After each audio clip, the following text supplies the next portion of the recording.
There's some good news when it comes to New World right now. Play numbers are on the rise, Season 2 is just around the corner, the Sandworm has been buffed, and I think hype for the expansion might just about be starting.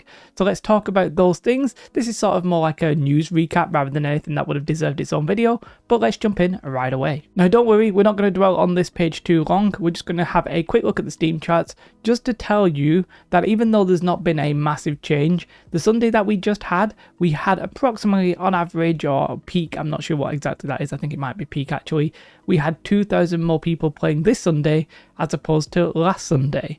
Now why might that be? That is not the expansion hype, by the way. This is basically not even Season 2 hype. I think this boils down to one main thing, and that is when the Steam summer sale hit, and the game right now in pounds is £13.40, about €15. Probably about $15, I actually don't know the dollar equivalency. Either way, the game is really cheap to pick up right now, and I think there's quite a few people asking of, just jumping in. I would say that if you are somehow you found this video and you are thinking about jumping in, it's worth playing New World right now, but you just have to be aware that in the expansion that we think is coming out around about October, that the gear's going to get basically reset. You don't lose your old stuff, you're just going to need new gear. Sort of like a standard MMO. But I would play, get professions, do your leveling up. Yeah, it's a good time. But this is basically causing the jump in play numbers. Fine, we're okay with that. The next thing I'm seeing a lot of people asking is when does Season 2 drop? Well, Season 1 ends on July 6th, and indeed it is confirmed that the original plan at least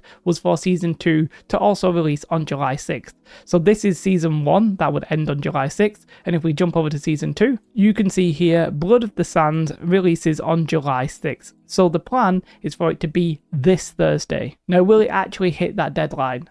Obviously, they've delayed things in the past, quite frequently, let's be honest. So a delay isn't out of the question. I sort of think we might get it on Tuesday. However, I would say that this PTR cycle has pretty much gone quite well. I don't really think we've had any major issues.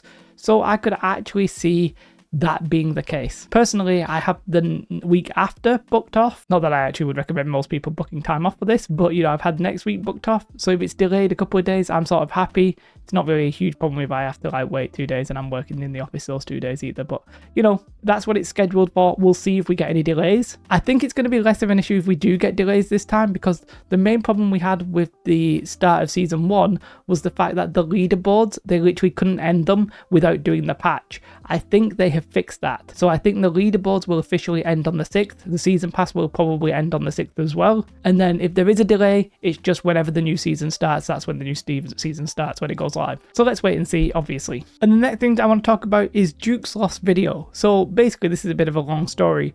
Well, he's referring to it as I can't even say it, gargantuan sandworm buff.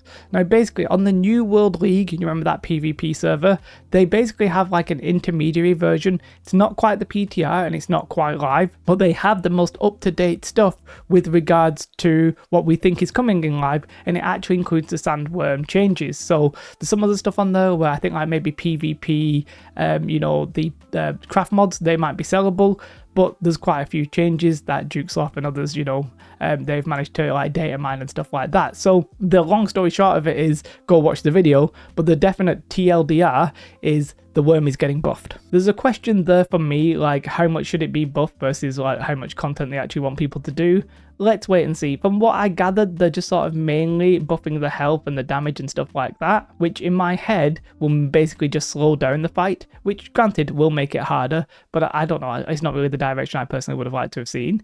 However, they are adding some new mechanics, but as far as I know, there's no footage of that. Either way, what's really interesting is that the New World League is getting this sort of intermediary version. Sort of feel like there might be a little bit of an issue there where how the hardcore PvPers are basically playing the next meta in a competitive play and getting an advantage from that, but I'm not a competitive PvPer, so it doesn't really affect me.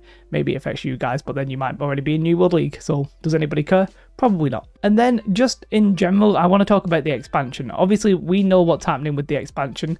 We know it's going to get announced after Season 2 at this point. They're not going to do it this week. That doesn't make any sense.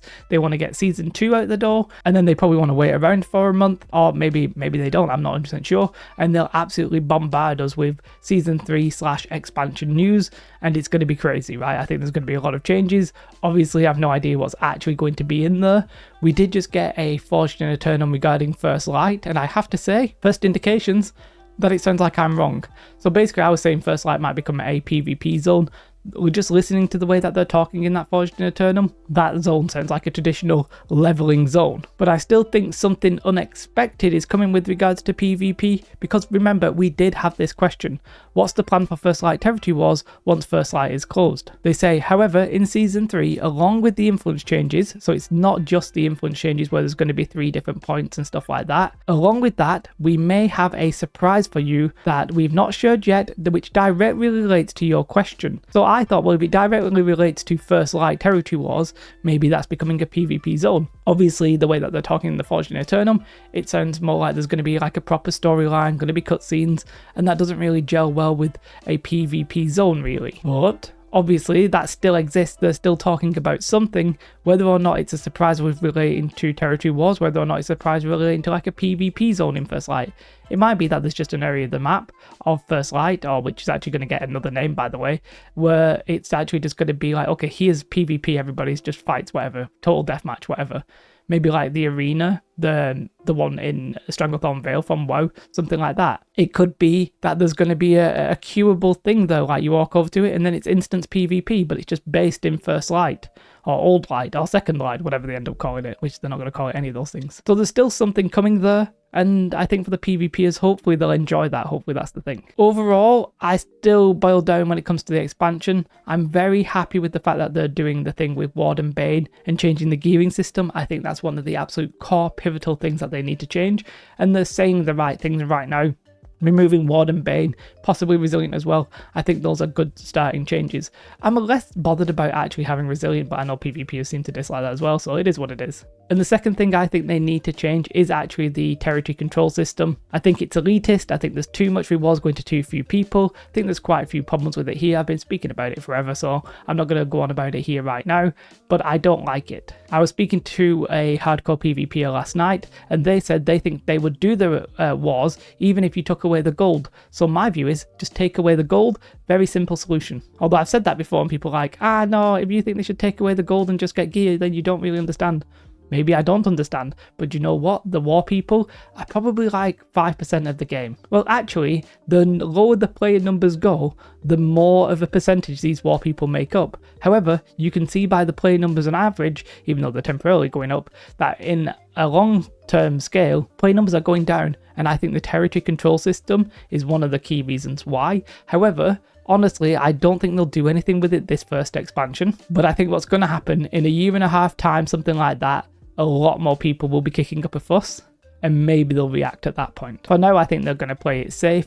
I'm just not sure they've got the cojones, the grit, the gall to really make sweeping changes there. However, I really wish they would. By the way, I don't have any problem with war players. I know you guys put in a lot of effort. I know you're highly skilled. I know it's a lot of faff. I just don't think the game should be like that. In my head, watching you guys, it's sort of like watching professional athlete, but I just want the game to be fun. You know, I don't really want to be engaging with that system, but you get to engage with us by having a lot of gold, so you have a lot of like power over the rest of us basically. And then New World will do stuff like removing gold from expeditions, from the chests, and I have to question what the hell New World is doing. Or because there's too much gold, because they're not removing enough. Either way, that's one thing that I really hope they do.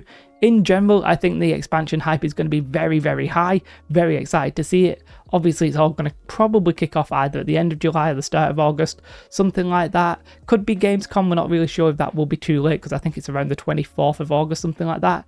Either way, we know the expansion's coming out at the end of this year. We know they're going to try and build the hype. We know it's going to be Twitch. We know it's going to be YouTube. We know it's going to be everything. Let's see what we get. Yeah, I hope you enjoyed that video. I know it's like several different topics all sort of boiled into one, but I didn't necessarily feel like either one of them deserved their own video. But, well, not from me. I mean, the Duke's off one obviously does with the sandworm. It did deserve its own video, but no point me retelling what he's said. Do you know what I mean? So I might as well just link his video. Go ahead and watch it. Everybody else, you know, let me know your thoughts on the video. I hope you have a truly beautiful day. Big shout out to my YouTube members and the people who subscribe over and follow me over on Twitch. I very much appreciate you guys. Have a beautiful day. Like and subscribe. Goodbye.